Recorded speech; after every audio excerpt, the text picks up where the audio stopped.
Hello and welcome to the Healthcare Show. I'm Jane Constantinis. Many of the estimated 6 million people who suffer from migraines in this country are in fact suffering in silence. For them, a migraine can be completely debilitating and it can severely affect both their home and their work lives. You may well be one of them.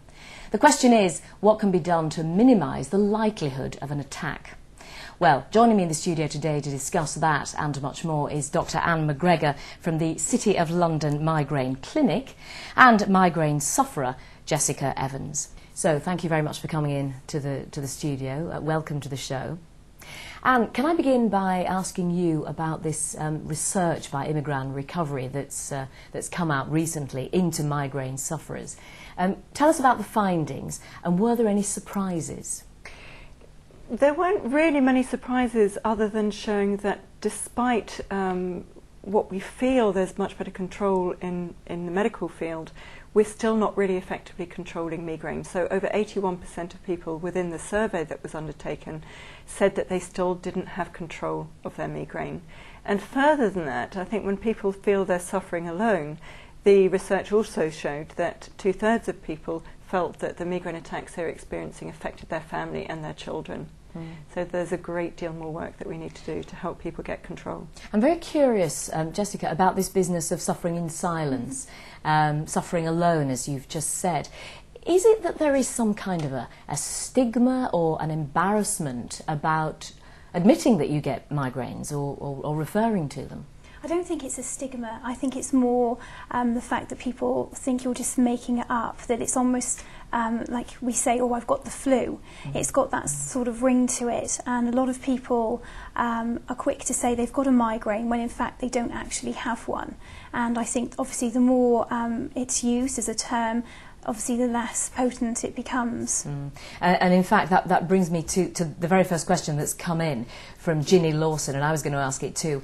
What is the difference between a headache, even a severe headache, and a migraine? I think it's very important that you ask this question because I think one of the reasons why people don't get effective help is they think they've just got a headache and don't realise that they need to take the step to more specific migraine treatments. And essentially the difference is a migraine is a sick headache that is disabling. So although people think you've got to have zigzag lines and flashing lights, in reality the most typical type of migraine that people get is a sick headache that stops them being able to carry out their usual daily activities. And in between these episodes when they're stricken with the headache, they're absolutely otherwise completely well. So, you know, as Jessica said, you'll often go into work on a Monday morning having been laid up for the weekend, really not able to function. If you're a little bit late on the Monday morning, people will think you've just had too good a time over the weekend, whereas in fact you've been stuck in bed. Yeah. What are your particular symptoms, Jessica, and when did you start getting migraines? I started having migraines at the age of 18, and I've slowly sort of understood my triggers as obviously the length of time's gone on. You can't necessarily factor in what they are straight away. For me, nausea is the main one. As soon as I feel the onset of that, I know I've got a migraine coming. Often I'll just have a headache and then the nausea will come and then I know it's developing further. Also, periods can be triggers. Tiredness, stress, that sort of thing, really very common ones, but it takes a while to work out which ones are yours. And for you personally, how debilitating are they? It depends on the severity of the migraine. Some days I literally can't do anything, where you just have to lie down because the sickness makes you feel very unwell. You need to just sort of be lying there because you can't actually do anything. Even the most simple of steps can actually be quite debilitating itself. And then on other occasions you can just sit there in work looking at the computer screen pretending everything's okay. It totally depends really. And these are classic symptoms, are they? Is there always sickness? You said a sick headache. Is there always sickness involved? I think sickness is the easiest way. People often don't necessarily vomit, but they will often feel queasy. And it then becomes really important to take any treatment that you're taking for migraine very, very early, because this sickness is actually showing that the gut has shut down. So if you're trying to take a medication and the gut is just not doing anything, the medication is just going to sit in your stomach and not do anything. So, this is one of the reasons why the Migraine Action Plan has been developed, because it's trying to alert people to these early symptoms. For example, some people feel a bit nauseous before even the headache starts, and it's trying to get people to recognise their early patterns of symptoms, so that when they get these symptoms together, then they know this is the time I've got to take my medication, and hopefully that will give them much better control. Was your condition diagnosed straight away, or did you suffer for a long time before actually realising that they were migraines? Both my mother and my sister suffer from migraines, so I had a good indication of what one was. And I think it did take me a little while, even having a good knowledge of it, to sort of realise, do you know what, I need to go and get some help for this and go to my doctor. I think it's sort of, you don't quite know if it is a migraine or if it is a headache, and it takes a while, I think, to understand them. It took me years to be able to figure out my triggers, and actually now knowing when a migraine is a migraine and a headache is a headache. Talk about the Migraine Action Plan. For those who don't know what it is, and I know you've used it, Jessica, so I'll ask you about your actual experience in a second. Can you tell us what it is?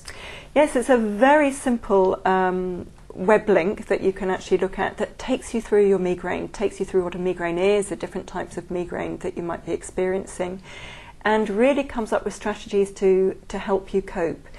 One of the most important points that we recognise is most people with migraine don't go anywhere near a doctor. And I think that's probably right that they don't, because if it's migraine, you're otherwise completely fit and healthy between those attacks. But what we do know is that people undertreat their migraine. Because they're so well in between, it takes them, like yourself, a long time to go and do something about it. Now, with the Migraine Action Plan, it's really giving people more power to recognise that the headaches they have are migraine, and to give them a little bit more information about dealing with their treatment and the triggers, and also when they should be going to do something about it, and what treatments are available from the pharmacy that they can take early and help improve the outcome of their attacks. So you did an action plan. What did it reveal, and were you surprised by what you learned? I think the good thing about it is it's just, got all of this information in one place that you can actually go and sort of access quite easily. And I think it's got all of the lists of triggers, and often sort of raises your awareness for things that you wouldn't necessarily think of. As you say, there's so much sort of out there on sort of all of the common triggers and that sort of thing, but often it's the things that you don't consider. And the action plan is good for highlighting sort of a variety of things, and also the treatments that are available. And did you change your behaviours as a result of what you learned from the action plan? I think it makes you think about your migraine, certainly. I've obviously been suffering for years, so I sort of know mine now, but even now, looking at the action plan, it did make me sort of consider my migraines and the triggers, and as you said earlier, sort of what triggers are coming together and causing the migraine. So it gives you a very personal, individual profile printout then? Yes, that's right. Aside from giving you a list of sort of points to be aware of in notes with regard to your triggers, it also sort of tries to raise your awareness of the greater impact of migraines. So there's a section on the website that asks you to perhaps calculate how many days you've lost over the last 12 months to migraines, and then it also looks then at how many hours overall you've lost, and also the financial cost of the migraines to you, if you work or that sort of thing. Because of course it's not just a health issue for the individual, but there is a wider impact, isn't there, Anne? Well, much wider, particularly if you consider the financial impact of the wife who is laid up, can't pick the children up for school, the husband's got to drop his job, the non-migraine sufferer to come and pick up and do what the wife would otherwise be doing. And so it's not just the individual who's losing time with a financial loss, it can have marked effect on other members of the family too, who've got to come in and take over. So what was the result of that for you, Jessica? What was your personal financial loss? I think it worked out at about 15 hours over the last 12 months, equating to about just over £5,000 that I've lost. And what else is included in the profile? Basically, it provides you with all of this information, and I think the main point of it then is for you to just sort of review everything in full and look at your migraines in relation to what information the website can tell you, looking at different prescriptions and medications. And Jessica, having suffered since you were 18, what advice would you give to somebody who maybe is just beginning to suffer or just recognising that what they have been suffering is in fact migraine? What would your advice to them be? I think first of all to try and ascertain what things are bringing on your migraine. So that's when the action plan is really helpful. For somebody who hasn't got that much knowledge about migraines, it's a good indication of what it's all about and what could be triggers and that sort of thing. So I would say it takes a long time to figure out, certainly it did for me, what my triggers were. But something like the action plan is a good start to sort of just focus really. Well, thank you very much, both of you, for coming in to give us your different perspectives. And if you'd like more help and information, then go to the website, which is migraineactionplan.co.uk. Thank you for watching. See you again very soon. Bye-bye.